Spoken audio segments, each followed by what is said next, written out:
நன்றியின் பலியாக Nesta Chandini Louis, Vinod and Reena, Sunil Moses and family, Ronak and Jacob, Christina and Geetha and Rajesh, Pratap and Sheetal, Antony Arumugam, Joseph Antony, KJ Antony மற்றும் குடும்பத்தினர். மேலும் Ajantha David Johnson, Kenneth Sangeetha, Yesu Thomas Kenneth இவர்களின் கருத்துக்களுக்காகவும், பெர்னத்யூஸ் Kumar, Elizabeth Ruben, Mary Martha and Francis, sister Geneva, Wilfred Jacob, Elizabeth Antony இவர்களின் ஆன்ம இலைப்பாற்றிக்காகவும் இந்த திருப்பலியானது ஒப்புக் கொடுக்கப்படுகின்றது.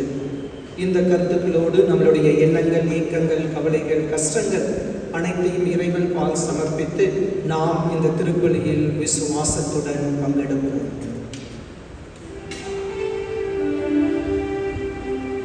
தந்தை, மகன், தூய ஆவியாரின் பெயராலே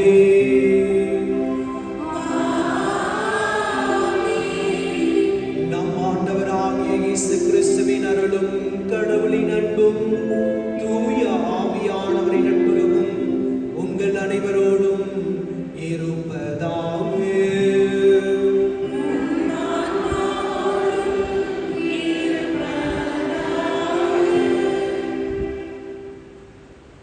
பத்திநாதர் கூறியிருக்கின்றார், இயேசுவை பறைசாற்றுவது மட்டுமல்ல, இயேசுவை போல வாழ்ந்தவர்தான் பதுவை அந்தோனியார் என்று.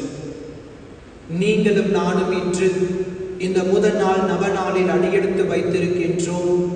குறிப்பாக பதுவை அந்தோனியாரை நோக்கி வரங்களை எல்லாம் வேண்டும் என்றும் அவர் நமக்காக பரிந்துரைக்க வேண்டும் என்று ஒரே குடும்பமாக இணைந்து நாம் தொடங்கி இருக்கின்றோம். நாமும் அந்த பதுவை அந்தோனியாரை போல இயேசுவை பறைசாற்றுவது மட்டுமல்ல, மாறாக நம்முடைய சிந்தனை, நம்மளுடைய சொற்கள், நம்மளுடைய செயல்களின் வழியாக ஆண்டவர் இயேசு கிறிஸ்துவை வாழ்ந்து காட்ட வேண்டும். எப்பொழுது நீங்களும் நானும் அந்த இயேசுவை போல வாழ்ந்து காட்டுகின்றோமோ அப்பொழுது இந்த உலகிற்கு நாம் ஒளியாகவும் இந்த உலகிலே நாம் சிறந்த உப்பாகவும் மாற முடியும்.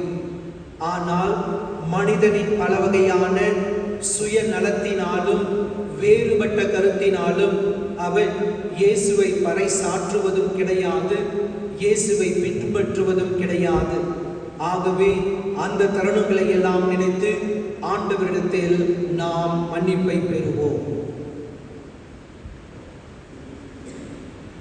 எல்லாம் வல்ல இறைவனிடமும்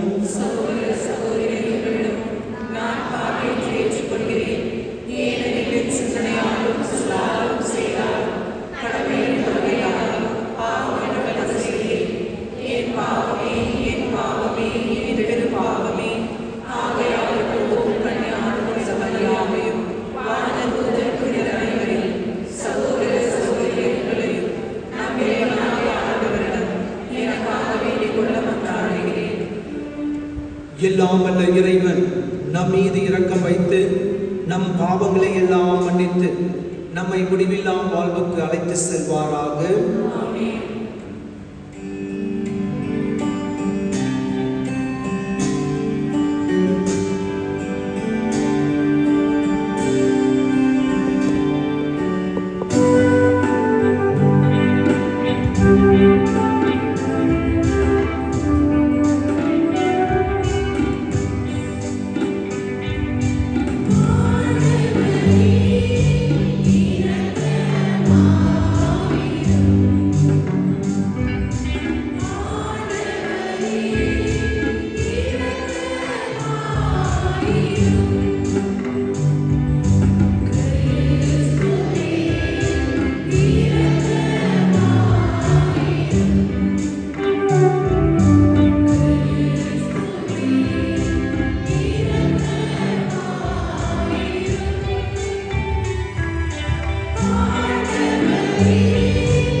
மன்றாடுவோமாக. எல்லாம் வல்ல இறைவா, புனித அந்தோனியாரை தலை சிறந்த போதகராகவும் எங்கள் தேவைகளை பறித்து பேசுபவராகவும் உம் மக்களாகிய எங்களுக்கு வழங்கியுள்ளீரே. அதனால் அவரது உதவியால் நாங்கள் கிறிஸ்துவ வாழ்வின் நெறிகளை கடைபிடிக்கவும் எங்களுக்கு நேரிடும் இன்னல்களில் எல்லாம் உமது உதவியை கண்டுணரவும் அருள் புரிவீராக. எங்கள் ஆண்டவராகிய இயேசு கிறிஸ்து வழியாக உம்மை மன்றாடுகின்றோம்.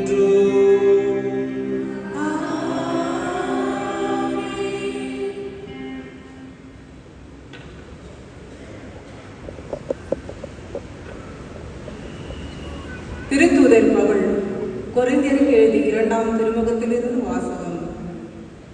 சகோதர சகோதரிகளே, நான் ஒரே நேரத்தில் ஆம் என்றும் இல்லை என்றும் உங்களிடம் பேசுவதில்லை. கடவுள் உண்மை உள்ளவராய் இருப்பது போல் நான் சொல்வதும் உண்மையே. நானும் சில்வானும் தீமோத்தேயுவும் உங்களிடையே இருந்தபோது நாங்கள் அறிவித்த இறைமகன் இயேசு கிறிஸ்து ஒரே நேரத்தில் ஆம் என்றும் இல்லை என்றும் பேசுபவர் அல்ல. மாறாக அவர் ஆம் என உண்மையையே பேசுபவர். அவர் சொல்லும் ஆம் வழியாக கடவுள் அருளும் எல்லா வாக்குறுதிகளும் நிறைவேறுகின்றன.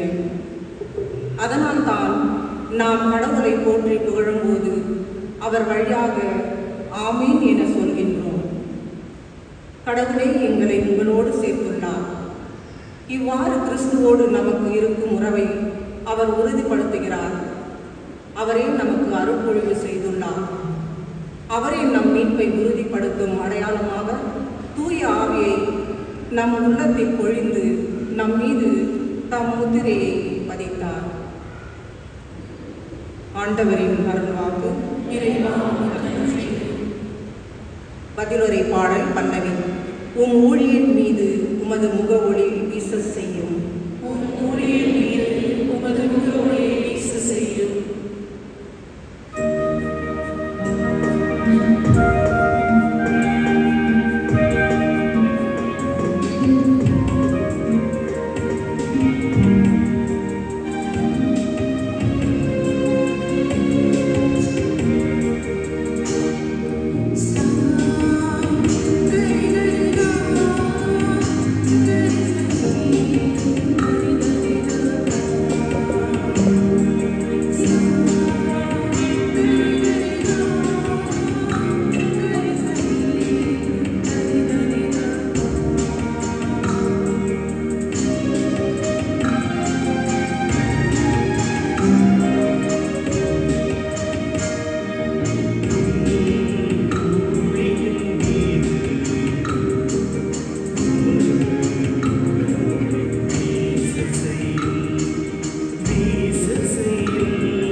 அது வேதங்களுக்கு நுண்ணறிவு ஊட்டுகின்றது.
பெயரின் மீது பற்று கொண்டோருக்கு நீர் வழக்கமாய் செய்வது போல் என் பக்கம் திரும்பி எனக்கும் இறங்கும்.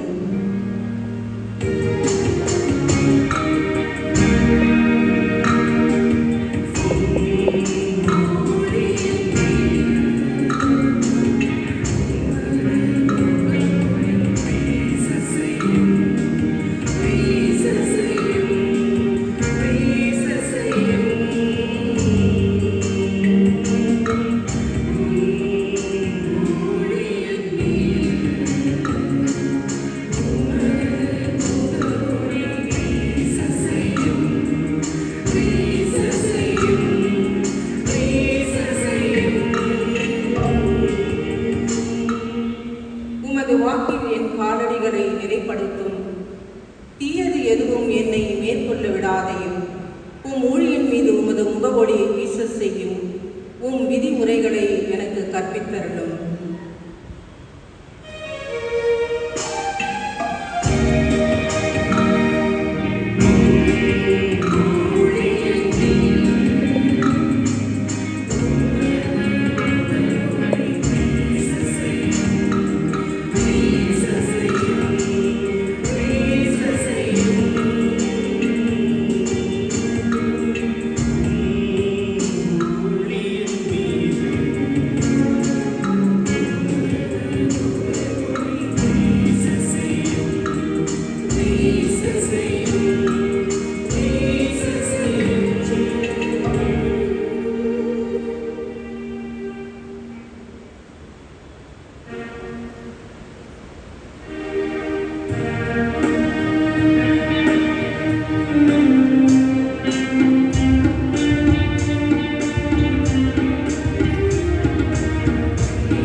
புனித மத்தேயு எழுதிய நற்செய்தியிலிருந்து வாசகம்.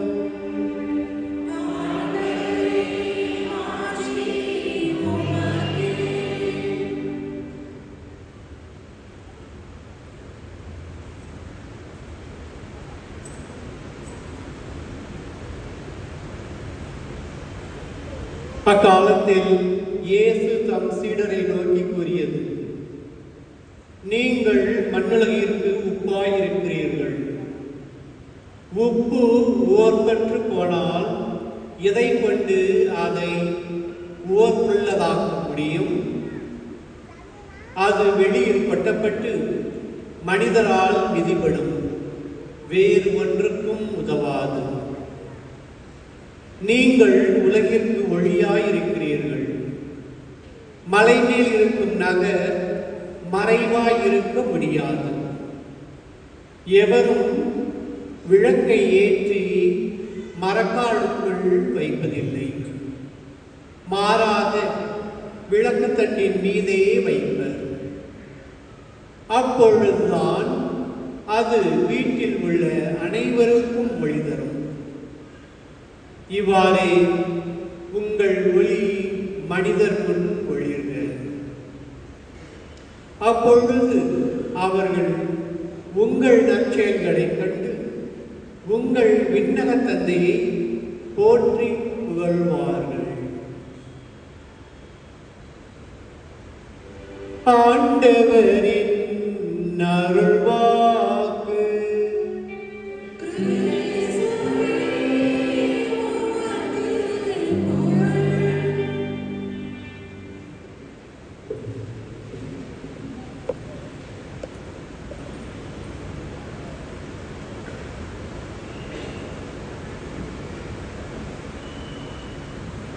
Praise the Lord. Praise the Lord. Praise the Lord. சந்தோஷமாக இருக்கிறவங்க சத்தமா சொல்லுங்க praise the Lord. துக்கமா இருக்கிறவங்க சந்தோஷமா சொல்லுங்க praise the Lord. இப்படிதான் சில நேரத்தில் நாம என்ன பண்ணுவோம், எல்லாத்துக்கும் என்ன பண்ணிடுவோம், praise the Lord, praise the Lord அப்படின்னு நம்ம என்ன பண்ணிடுவோம், praise the Lord போட்டுட்டு கடைசியில் நம்ம எதுக்கு ஏன் வந்தோம், எதை பற்றி யோசிக்கின்றோம் என்கின்ற ஒரு சிந்தனை இல்லாமல் இருக்கின்றோம். குறிப்பாக பதுவை அந்தோனியாரின் நவநாளின் முதல் நாளில் அடியெடுத்து வைத்திருக்கின்றீர்கள். நீங்களும் நானும் எதற்காக வந்திருக்கின்றோம் என்றால் ஆண்டவரின் ஆசீர்வாதத்தை பெற வந்திருக்கின்றோம். குறிப்பாக பதுவை அந்தோனியாரின் பரிந்துரை வழியாக அவருடைய ஆசீர்வாதத்தை பெற வந்திருக்கின்றோம். அப்ப ஆசீர்வாதம் வேண்டுமா வேண்டாமா? வேண்டுமா வேண்டாமா? சத்தமா கேட்கணும். வேணும் தானே? அப்ப எல்லாரும் எந்திரிச்சு நிலுங்க பார்க்கலாம்.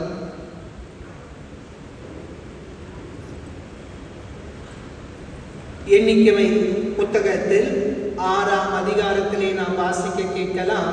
இஸ்ராயல் மக்களுக்கும் அவருடைய சந்ததியருக்கும் ஆண்டவர் என்ன செய்கின்றார்? ஆசீர்வாதத்தை நிறைவாக தருகின்றார். அப்போ இந்த நேரத்தில் புனித அந்தோனியாரின் வழியாக நீங்கள் ஆசீர்வாதத்தை பெற தயாராக இருக்கின்றீர்கள் என்றால் உங்களுடைய சிந்தனைகள், உங்களுடைய பராக்குகளை எல்லாம் அகற்றிவிட்டு உங்களுடைய இரு கரங்களையும் நெஞ்சில் பதித்துக் கொண்டு, ஆண்டவரே எனக்கு இந்த ஆசீர்வாதம் தேவை, இந்த ஆசீர்வாதத்தின் வழியாக என்னையும் என்னுடைய குடும்ப அங்கங்களையும் இறைவன் நிறைவாக ஆசீர்வதிக்க வேண்டும் என்று நாம் ஜெபிப்போம். நான் சொல்ல சொல்ல நீங்க என்ன செய்ய வேண்டும்? திரும்பி சொல்ல வேண்டும். ஆண்டவர் எனக்கு ஆசி வழங்கி என்னை காப்பாராக. ஆண்டவர் எனக்கு ஆசி வழங்கி என்னை காப்பாராக. ஆண்டவர் தம் திருமுகத்தை என் மேல் ஒளிரச் செய்து எனக்கு அருள் பொழிவாராக. ஆண்டவர் தம் திருமுகத்தை என் மேல் ஒளிரச் செய்து எனக்கு அருள் பொழிவாராக. ஆண்டவர் தம் திருமுகத்தை என் பக்கம் திருப்பி எனக்கு அமைதி அருள்வாராக. ஆண்டவர் தம் திருமுகத்தை என் பக்கம் திருப்பி எனக்கு அமைதி அருள்வாராக. ஆமென், ஆமென், ஆமென். ஆசீர்வாதம் கிடைச்சிச்சா கிடைக்கலையா? கிடைச்சிச்சுன்னா நம்ம என்ன சொல்ல வேண்டும்? Praise the Lord, praise the Lord, praise the Lord. போன புனித வாரத்துக்கு நான் தமிழ்நாட்டில் ஒரு பங்குக்கு போயிருந்தேன். வியாழக்கிழமை காலையிலேயே போனதுனால சரி அந்த கோயில் எப்படி இருக்குதுன்னு சொல்லிட்டு என்ன பண்ணேன், கோயிலுக்கு வெளியில் அப்படியே சுற்றிக்கிட்டு வந்தேன். என்ன பண்ணுச்சு, ஒரு பொடுசு என்ன பண்ணுச்சு, ஒரு சின்ன பிள்ளை அந்த கேட் வழியாக என்ன பண்ணுச்சு, கோயிலுக்குள்ளே வந்துச்சு. எனக்கு அந்த பிள்ளைய தெரியாது, அந்த பிள்ளைக்கு என்னையும் தெரியாது. என் பக்கத்தில் வந்துட்டு நின்றுட்டு உங்கள் பேர் என்ன, எந்த ஊர், என்ன பண்ணுறீங்க, என்ன செய்யலாம் போகிறீங்க அப்படின்னு சொல்லிக்கிட்டு கேள்வி மேலே கேள்வி கேட்டுட்டு கடைசியில் அந்த பிள்ளை என்ன சொன்னிச்சு, God bless you Father. பொடுசு என்ன சொல்லுது, God bless you Father. Normally இது அதர் வே ரவுண்டாக தான் இருக்கும். சாமியார் தான் என்ன பண்ணுவார், உன் பேர் என்ன, உங்கள் அப்பா பேர் என்ன பண்ணுற, அப்படி இப்படின்னு கேள்வி மேலே கேள்வி கேட்பாரு. ஆனால் இந்த பொண்ணு என்ன பண்ணுச்சு, இதுக்கு முன்னாடியே நான் கேட்கறதுக்கு முன்னாடியே கேள்வியை கேட்டுட்டு கடைசியில் என்ன சொன்னிச்சு, God bless you Father. இது நான் நினைச்ச உடனே இது என்ன வில்லங்கன்னு நமக்கு தெரியல. இந்த God bless you சொல்றது இந்த ஊர்ல நம்ம ஏதாவது ஒரு பிரசங்கத்தை வச்சு நாம ஏதாவது வம்பு சண்டைய வாங்கிட்டு போயிடுவோமா நமக்கு தெரியாதில்ல அப்படின்னு சொல்லிட்டு தான் இந்த பிள்ளை என்ன சொல்லுது, முன்கூட்டியே உங்களுக்கு God bless you Father அப்படின்னு. கடைசி நாள் ஈஸ்டர் அன்னைக்கு என்ன பண்ண, நான் போறதுக்கு முன்னாடி திருப்பியும் அந்த பொடுசு வந்துச்சு. அந்த பொடுசு வந்துட்டு, ஃபாதர் நீங்க என்ன பண்ணீங்க, நல்ல பிரசங்கம் வச்சீங்க, காட் பிளஸ் யூ ஃபாதர் அப்படின்னு சொல்லிட்டு என்ன பண்ணுது, போறதுக்கு முன்னாடியும் ஒரு காட் பிளஸ் யூ அப்படின்னு சொல்லிக்கிட்டு, இதை தான் ஆண்டவரும் என்ன செய்கின்றார், ஒவ்வொரு முறையும் நீங்களும் நானும் ஆண்டவரை தேடி வரும் பொழுது ஆண்டவர் என்ன செய்கின்றார், என் வாஞ்சைக்குரிய மகனே, என் வாஞ்சைக்குரிய மகளே, நான் உன்னை ஆசீர்வதிக்கின்றேன், நான் உன்னை ஆசீர்வதிக்கின்றேன் என்று ஆண்டவர் என்ன செய்கின்றார், ஆசீர்வாதத்தை அவர் கொடுத்து கொண்டு இருக்கின்றார். எப்பொழுது நாம் ஆண்டவரின் திருமுகத்தை நோக்கி வருகின்றோமோ அப்பொழுது ஆண்டவர் நமக்கு என்ன தருவார், அருளை தருவார், நம்மளுடைய வாழ்க்கையிலே அமைதியை தருவார், நம்மளுடைய வாழ்க்கையிலே அன்பை தருவார். எப்பொழுது நாம் ஆண்டவரை தேடி வரவில்லையோ நமக்கு ஆசீர்வாதமும் கிடைக்காது, அருளும் கிடைக்காது, அமைதியும் கிடைக்காது. இதைதான் பதுவை அந்தோணியார், பாருலகம் போற்றும் அந்த பதுவை அந்தோணியார் என்ன செய்கின்றார், ஆண்டவரின் ஆசீர்வாதத்தை அள்ளி அள்ளி கொடுக்கின்றார். இதைதான் மீண்டும் நாம் திருப்பாடல்கள் 22வது திருப்பாடல் 22வது வார்த்தையிலே நாம் வாசிக்க கேட்கலாம். உமது பெயரை என் சகோதரர்களுக்கு அறிவிப்பேன், சபை நடுவே உம்மை புகழ்ந்து பாடுவேன்.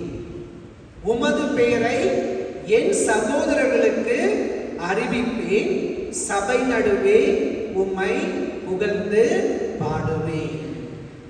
அந்தோணியாரோட திருநாள் எப்போ? 13ஆம் தேதி. ஷூரா? ஆனா இன்னைக்குலாம் நம்ம என்ன பண்ணுவோம், ராகு காலம், கெட்ட காலம், நல்ல காலம் சொல்லிட்டு நாம என்ன பண்ணிருவோம், எல்லா காலத்தையும் பார்த்திருப்போம். அது மட்டும் இல்லாம சிலர்லாம் என்ன பண்ணுவாங்க, இந்த லக்கி நம்பர் இருந்தா மட்டும்தான் வாழ்க்கையில முன்னேற முடியும் அப்படின்னு இது பண்ணிடுவாங்க. ஆனா சிலர்லாம் என்ன பண்ணுவாங்க, இந்த 13ன்னு சொல்ற நம்பரை எடுக்கவே மாட்டாங்க. அபசகுணம், நல்லாவே இல்லை, அந்த நம்பர்ல கல்யாணமும் வைக்க மாட்டாங்க. சிலர்லாம் என்ன பண்ணுவாங்க, இந்த காண்டோமினியம் ஃபிளாட்லாம் கட்டியிருக்காங்க பாருங்க, 12வது ஃப்ளோர் இருக்கும், ஆனா 13வது ஃப்ளோர் இருக்காது. 13க்கு பதிலாக அவங்க என்ன பண்ணுவாங்க, 14. ஏன்னா 13 போட்டு என்ன பண்ணிடும், அபசகுணம் நடந்துடும் சொல்லிட்டு என்ன பண்ணிடுவோம், எல்லாருமே நினைச்சிட்டு இருப்போம்.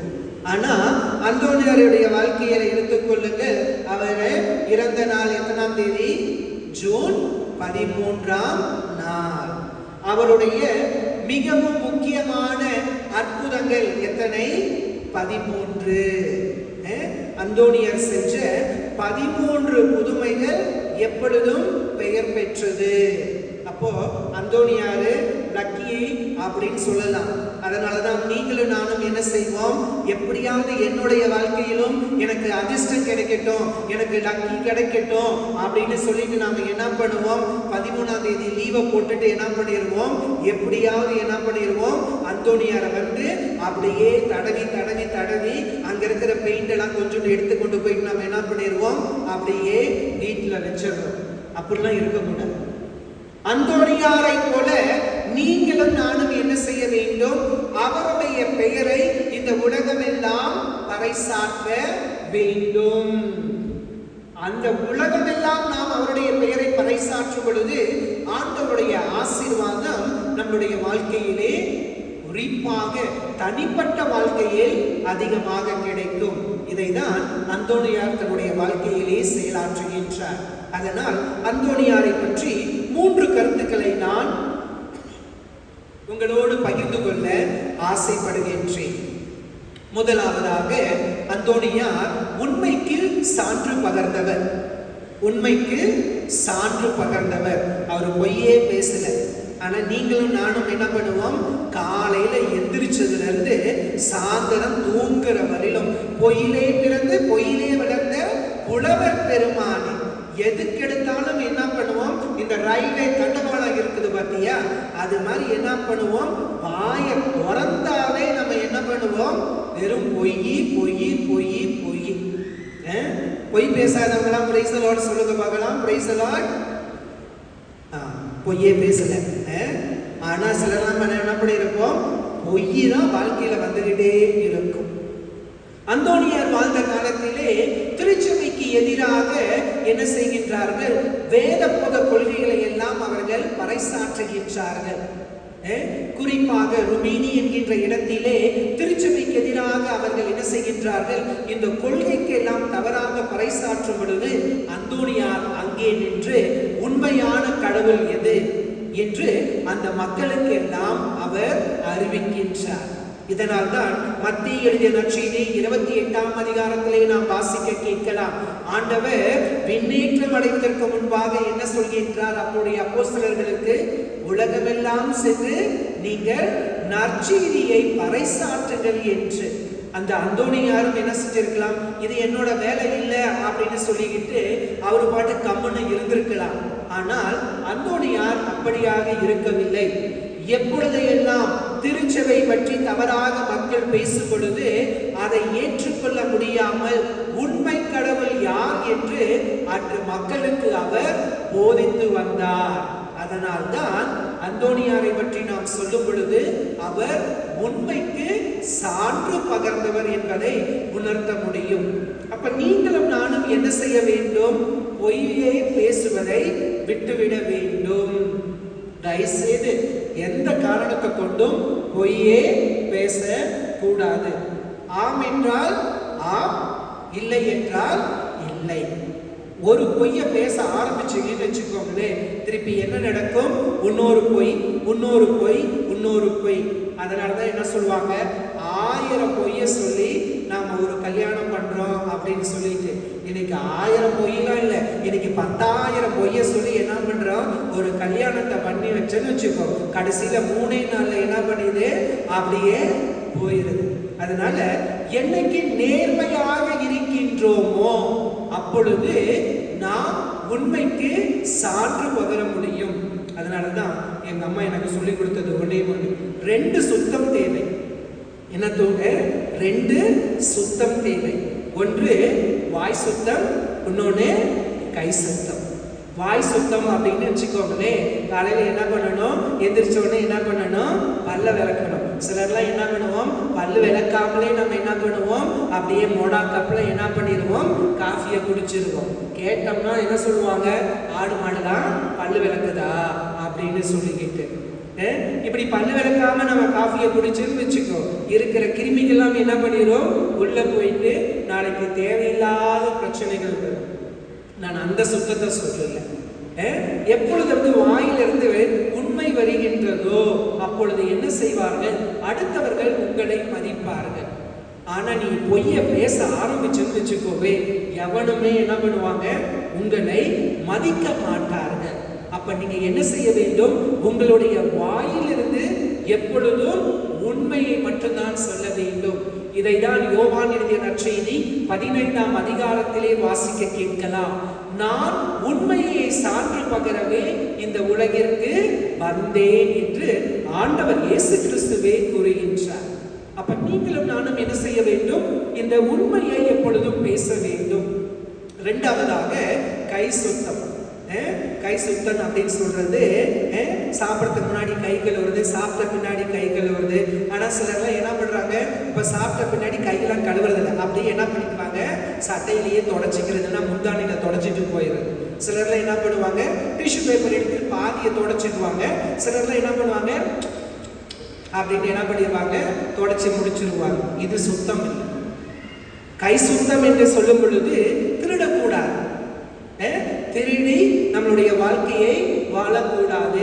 எப்பொழுது நாம் திருடாமல் தூய்மையாக இருக்கின்றோமோ, லஞ்சம் வாங்காமல் இருக்கின்றோமோ, அப்பொழுது நம்மளுடைய வாழ்க்கை ஒரு உண்மையான வாழ்க்கையாக இருக்கும். அப்ப கிறிஸ்தவர்களாக இருக்கின்ற நீங்களும் நானும் இந்த அந்தோனியாரை போல எப்பொழுது உண்மைக்கு சான்று பகர்கின்றோமோ அப்பொழுது நம்மளுடைய வாழ்க்கையில் ஆசீர்வாதம் அதிகமாக கிடைக்கும். அப்ப அதனால இன்னையிலிருந்து நீங்க என்ன செய்ய வேண்டும்? பொய்ய எப்பொழுதும் பேசிக்கொண்டு இருக்க வேண்டும். அப்படிதானே? பொய்யே பேசக்கூடாது. சரி, இன்னைக்கு நான் பொய்யே பேச மாட்டேன் அப்படின்னு சொல்றவங்க மட்டும் சொல்லுங்க. Praise the Lord. அப்ப பாதி பேர் சொல்ல மாட்டேங்க ஃபாதர். அதனால தயவுசெய்து சொல்லாதீங்க. பொய் பேசலன்னா என்னால வாழ்க்கையில வாழவே முடியாது. எப்பொழுது நாம் ஒரு முடிவு எடுக்கின்றோமோ, நான் பேச மாட்டேன், பொய்யே பேச மாட்டேன் அப்படின்னு இருக்கிறோமோ, அன்னைக்கு கண்டிப்பா என்ன வரும்? நம்மளுடைய வாயிலிருந்து உண்மை வரும். நீங்களும் நானும் அந்த அந்தோனியாரை போல உண்மைக்கு தான் சான்று பகர்வோம். இரண்டாவதாக, அந்தோனியார் மறைபரப்பு பணியாளர் அல்லது நற்செய்தியை அறிவித்தவர். நீங்க நிறைய மிரக்கல்ஸ் எல்லாம் கேட்டிருக்கலாம். அந்தோனியார் என்ன பண்றாரு? அவர் அப்படியே ப்ரீச் பண்ணும் போது, பிரசங்க வைக்கும் போது என்ன பண்ணுதான்? மீன்லாம் தண்ணியிலிருந்து வெளியில வந்து அந்தோனியாருடைய பிரசங்கத்தை கேட்டது அப்படின்னு சொல்லிக்கிட்டு, அது உங்களுக்கு தெரிஞ்ச அற்புதம். ஆனால் அதை விட வேற 2 அற்புதங்களானது இருக்கின்றது. ஒரு முறை அவருடைய சொந்தக்காரர் என்ன பண்றாரு? வெகு தொலைவில் இருக்கின்றார், சாவும் தருணத்தில் அவர் இருக்கின்றார். அப்போ அவங்க கிட்ட கேட்டாங்களாம், உங்களுடைய கடைசி ஆசை என்ன அப்படின்னு சொல்லிக்கிட்டு. அப்போ சொன்னாங்களாம், எனக்கு அந்தோனியாருடைய குரலை கேட்க வேண்டும், அவருடைய பிரசங்கத்தை நான் கேட்க வேண்டும். அந்தோனியாருக்கும் இவருக்கும் 300 கிலோமீட்டர் தூரம்.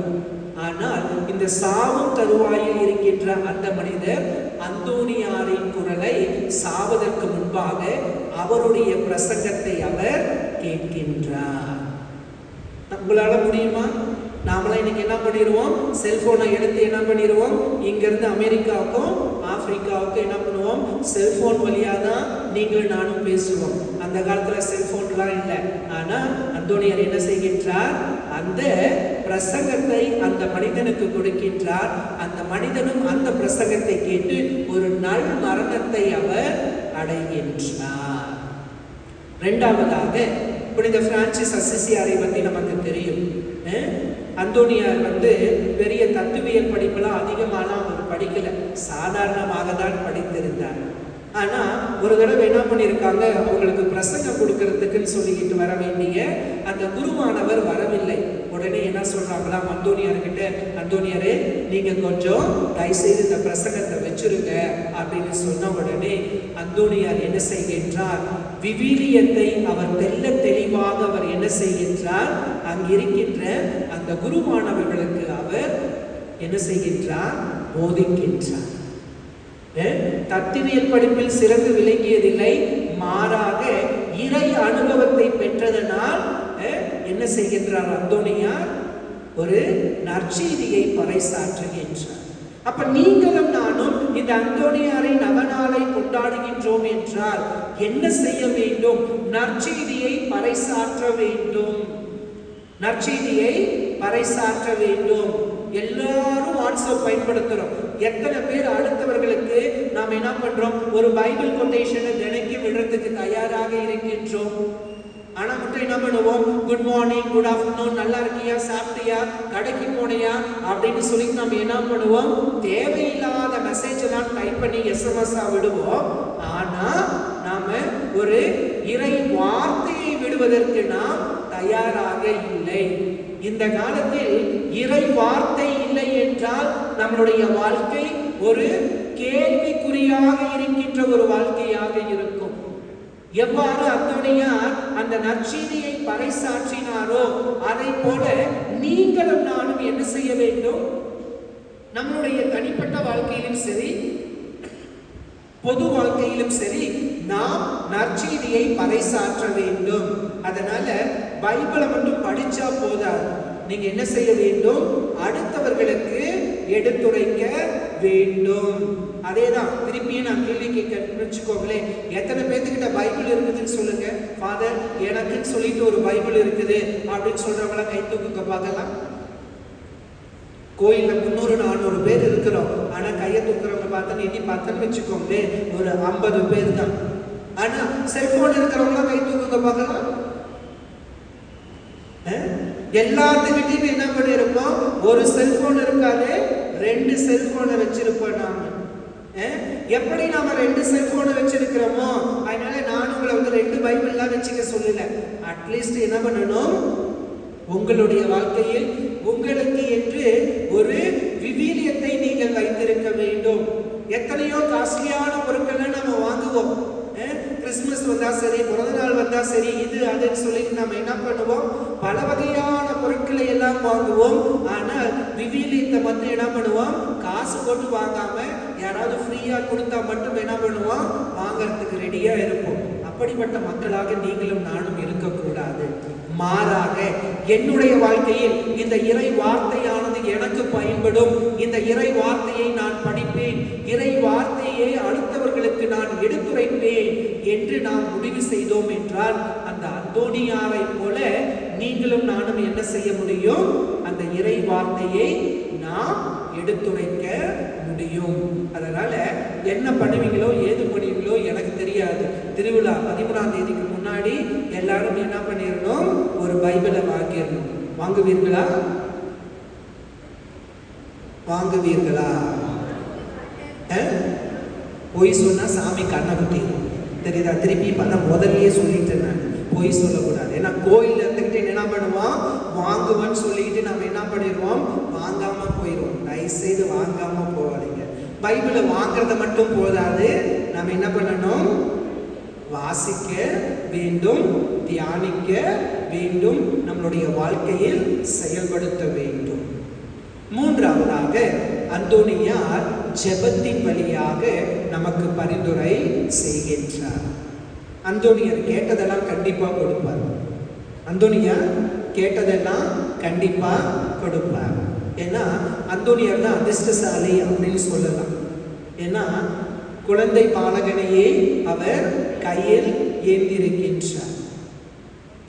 நிறைய புனிதர்களுக்கெல்லாம் இந்த பாக்கியம் கிடைக்கவே இல்லை. ஒன்று சூசைபர் வச்சிருப்பாரு, இன்னொன்று மாதா வச்சிருப்பாங்க, அதுக்கடுத்தது யாரு, அந்தோனியார். மிஞ்சி போனா அப்புறமேட்டு என்ன சொல்லுவாங்க, கிறிஸ்டோபர் கையில வச்சிருக்கிறாரு, தோள்பட்டையில தூக்கிட்டு போறாரு அப்படின்னு சொல்லுவாங்க. அது வந்து ஒரு கற்பனை கதையாக இருக்கலாம்.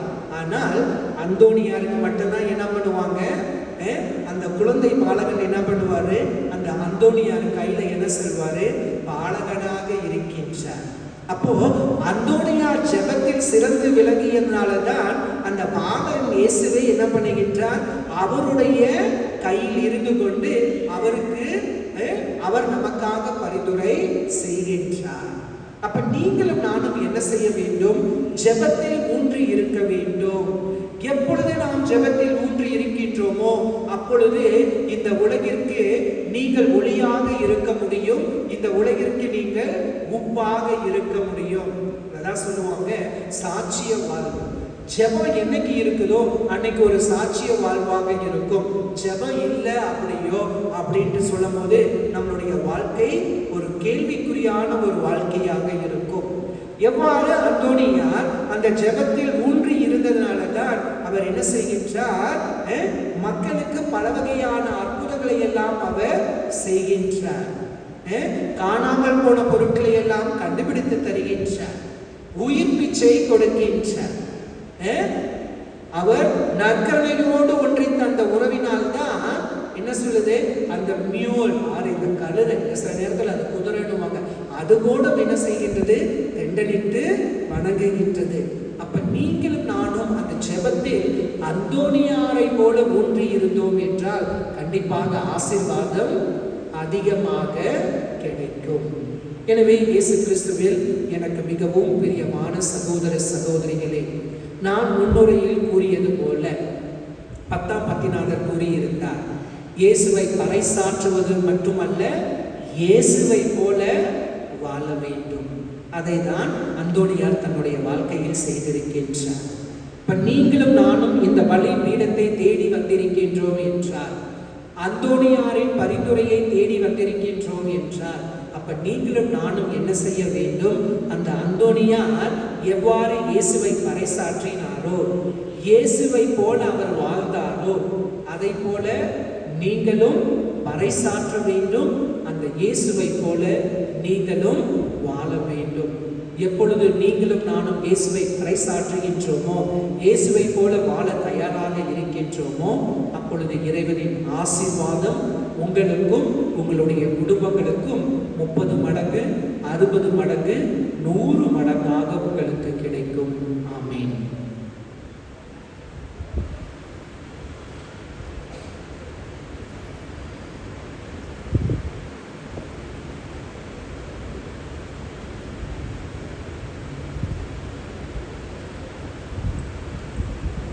சகோதர சகோதரிகளே, இறைவன் புனிதர்கள் வழியாக அருள்வளங்களை பொழிகின்றார். கோடி அற்புதர் என்னும் பெயர் பெற்ற புனித அந்தோனியார் வழியாக இறைவன் நம் மீது ஏராளமான நன்மைகளை எல்லாம் பொழிய இறைஞ்சுவோமாக. புனித அந்தோனியார் வழியாக ஆண்டவரே உம்மை மன்றாடுகின்றோம். இவ்வுலகில் நாங்கள் உமது தயவையும் இரக்கத்தையும் அடைய வேண்டுமென்று எங்கள் பாவங்களுக்கு தண்டனையான நரகத்தில் நாங்கள் விழாமல் மீட்கப் பெற வேண்டுமென்று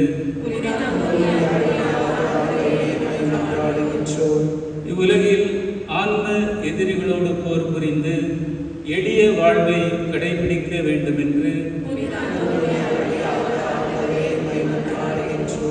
சிற்றின்ப ஆசைகளை வெறுத்து துர்குணங்களை அகற்றி திருச்சபையின் கற்பனைப்படி ஒழுக வேண்டுமென்று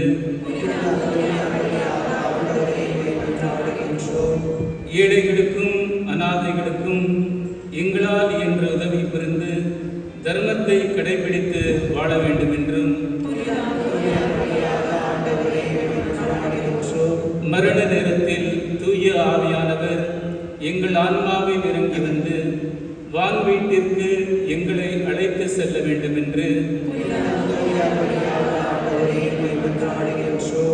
எங்கள் திருத்தந்தை, ஆயர்கள், குருக்கள் இவர்களின் மறையுரைகளுக்கு கீழ்ப்படிந்து நடக்க வேண்டுமென்று திருச்சபையை அறியாதோர் அதனை அறிந்து விசுவாச ஒளிபெற வேண்டுமென்று அன்பு, விசுவாசம், இறைபக்தி என்னும் புண்ணியங்களில் எங்கள் பிள்ளைகள் சிறந்து விளங்க வேண்டுமென்று நாங்கள் உடல் நலத்தில் நீடிக்கவும் நோயாளிகள் உடல் நலம் அடையவும் வேண்டுமென்று இங்கே கூடியிருக்கும் அனைவரின் தேவைகளுக்காக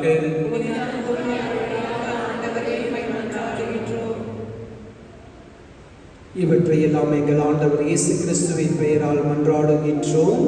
ஆமென்.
சகோதர சகோதரிகளே, என்னுடையதும் உங்களுடையமான இப்பலி எல்லாம் வல்ல தந்தையாகிய இறைவனுக்கு ஏற்றதாகும்படி மன்றாடுங்கள்.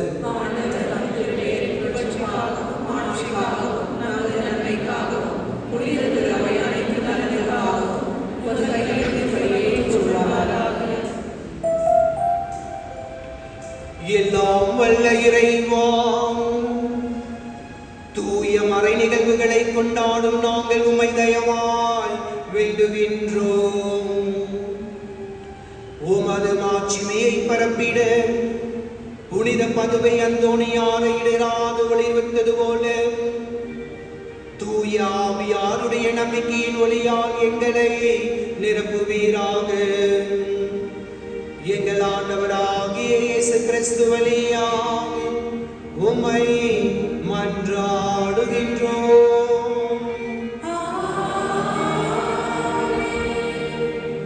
ஆண்டவர் உங்களோடு இருப்பாராக.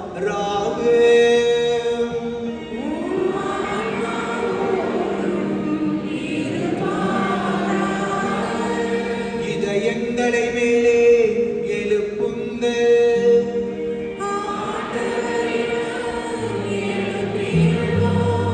நம் இறைவனாகிய ஆண்டவருக்கு நன்றி கூறுவோம்.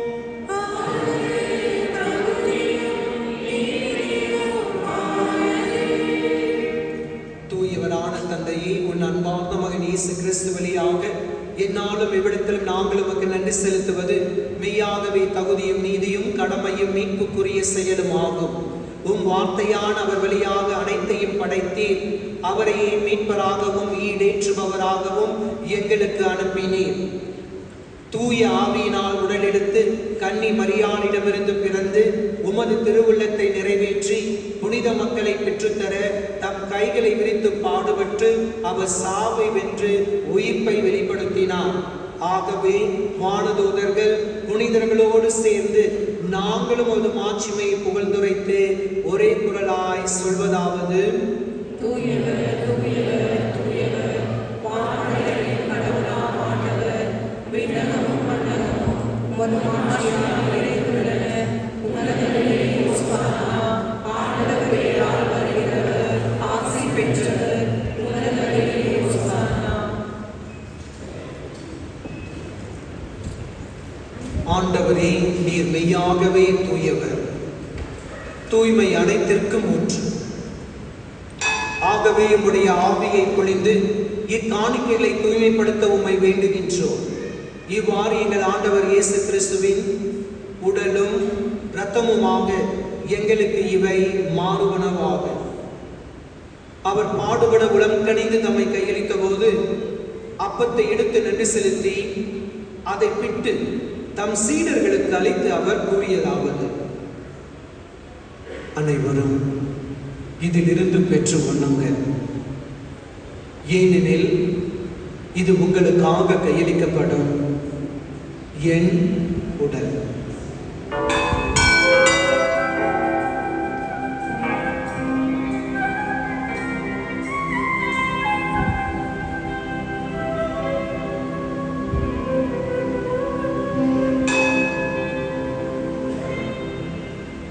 அவ்வண்ணமே இரவு விருந்தை அருந்திய பின் கிண்ணத்தையும் எடுத்து மீண்டும் உமக்கு நன்றி கூறி தம் சீடர்களுக்கு அளித்து அவர் கூறியதாவது: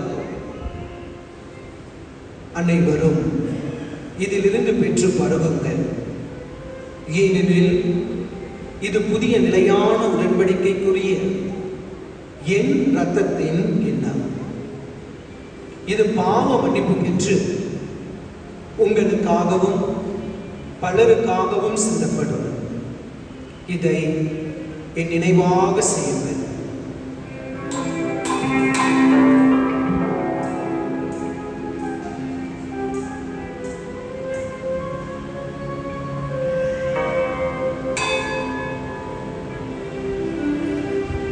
நம்பிக்கையின் மறைபொருள்.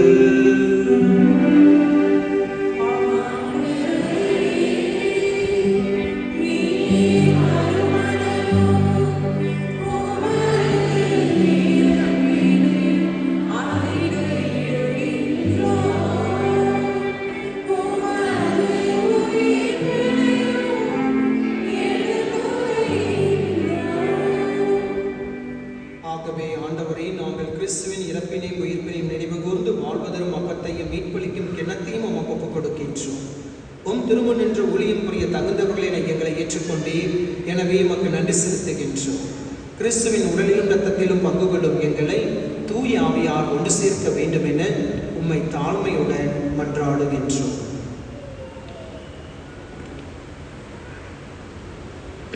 ஆண்டவரே, உலகெங்கும் பரவியிருக்கும் அது திரு அவையை நினைவு கூர்ந்தருளும். எங்கள் திருத்தந்தை 14ஆம் லியோ, எங்கள் பேராயர் பீட்டர் மச்சாது, எங்கள் துணை ஆயர்கள் சத்யசுகுமார் மற்றும் சுசேநாதன், எல்லா திருநிலையினர் ஆகிய அனைவரோடும் இந்த ஆலயத்திலே தமது பாதுகாவலர் கோடியிருப்பது பதவிப்படுத்த அந்தோனியாருடைய விழாவை சிறப்புடன் கொண்டாட குடியேற்ற திருப்பலியில் கலந்து கொண்டு இங்கு பக்தியுடன் குடியிருக்கின்ற நம்பிக்கை இருக்கின்ற விசுவாசிகள் அனைவர் மீதும் இரக்கமாயும் உமது திரு அவை அன்பில் நிறைவேறச் செய்தருளும்.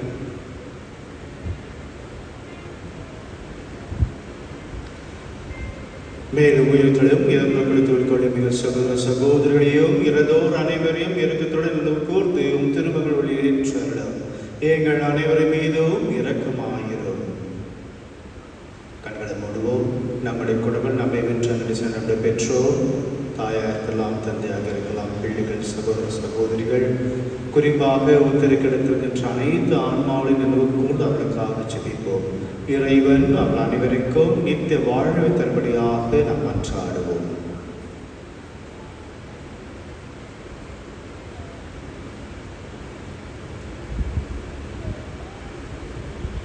கடவுள் கணிதாயின புனித மரியா, அவருடைய கணவரான புனித யோசேப்பு, புனித சூசேப்பர், புனித திருமுதுகள், இவ்வுலகில் உமக்கு உகந்தவராயிருந்தவராகிய புனிதரானவருடனும் நாம் நிலை வாழ்வில் பங்கு கொள்ளும் தகுதி பெற்று ஓம் திருமகன் இயேசு கிறிஸ்து வழியாக உம்மை புகழ்ந்தேற்று மறுமருளும் உம்மை மன்றாடுகிறோம்.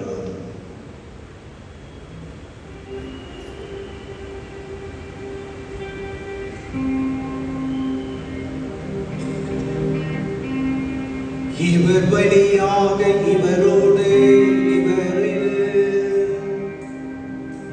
எல்லாம் வல்ல இறைவனாகிய தந்தையே, தூய ஆவியாரின் ஒன்றிப்பில் எல்லா புகழும் மாட்சியும் என்றென்றும் உமக்கு உரியதே.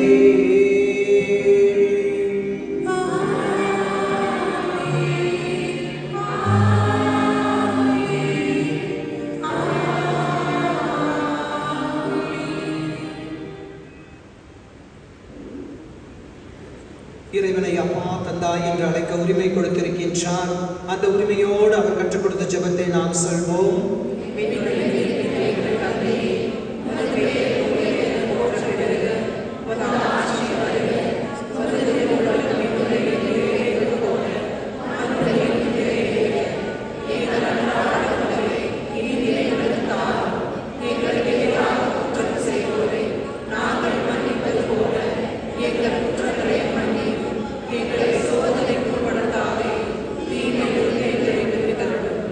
ஆண்டவரே, தீமை அனைத்திலிருந்தும் எங்களை விடுவித்து எங்கள் வாழ்நாளில் அமைதியை கனிவுடன் அருள உம்மை மன்றாடுகின்றோம்.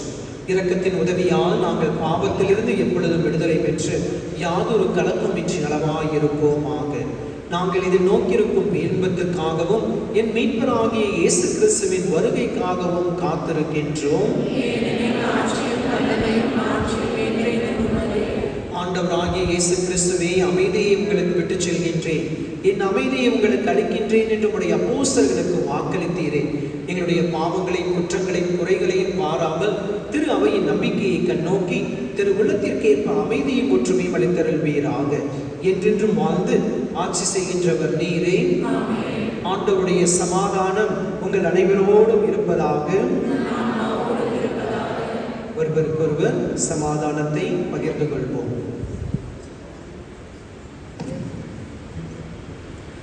உலகின் பாவம் போக்கும் இறைவனின் செம்மறியே, நீ மேல் இரக்கமாயிரும். உலகின் பாவம் போக்கும் இறைவனின் செம்மறியே, நீ மேல் இரக்கமாயிரும். உலகின் பாவம் போக்கும் இறைவனின் செம்மறியே, எமக்கு அமைதி அருளும்.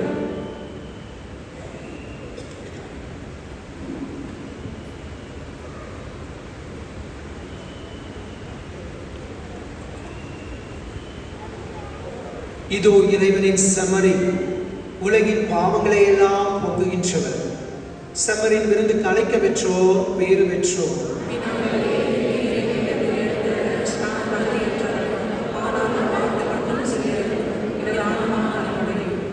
கிறிஸ்துவின் திருவுடலும் திருரத்தமும் என்னை காக்கும் முடிவில்லாமல்.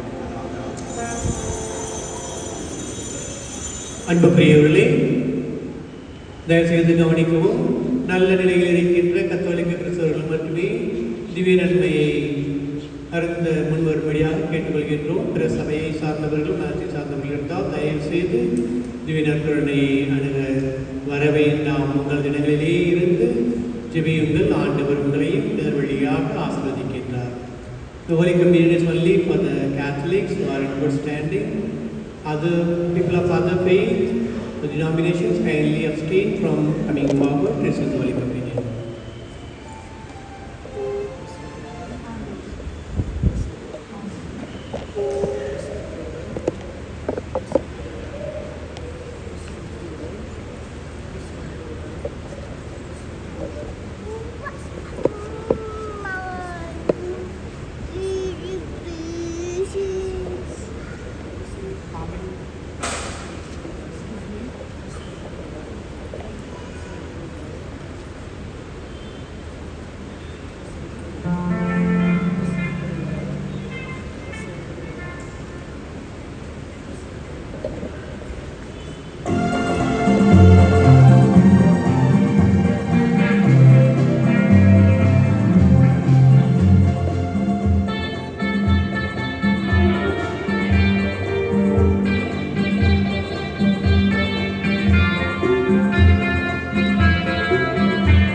நன்றியோடு மன்றாடுவோமாக. ஆண்டவரே, விண்ணக உணவால் ஊட்டம் பெற்ற நாங்கள் உம்மை பணிந்து விடுகின்றோம். பதுவை அந்தோனியாரின் படிப்பினைகளை கடைபிடித்து நாங்கள் பெற்றுக்கொண்ட கொடைகளுக்காக என்றும் நன்றி உள்ளவர்களாய் இருப்போமாக. எங்கள் ஆண்டவராகிய இயேசு கிறிஸ்து வழியாக உம்மை மன்றாடுகின்றோம்.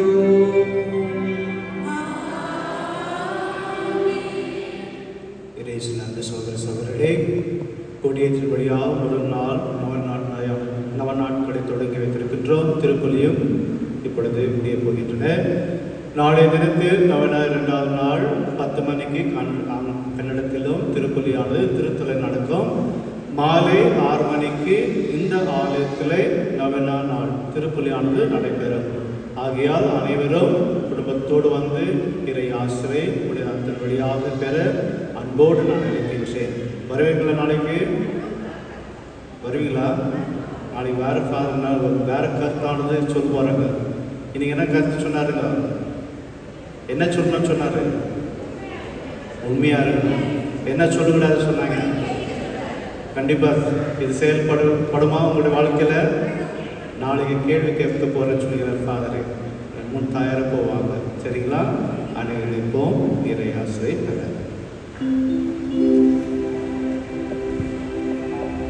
ஆண்டவர் உங்களோடு இருப்பாராக.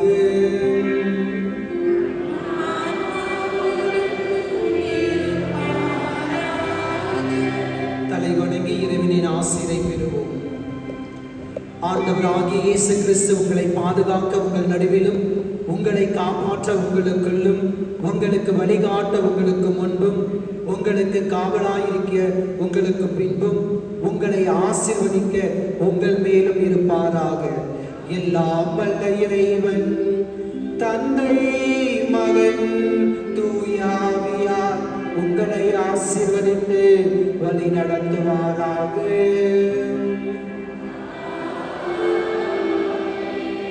உண்மைக்கு சான்று பகர்ந்து நற்செய்தியின் மறைபரப்பாளர்களாக வளர சென்று வாருங்கள். திருப்பலி நிறைவே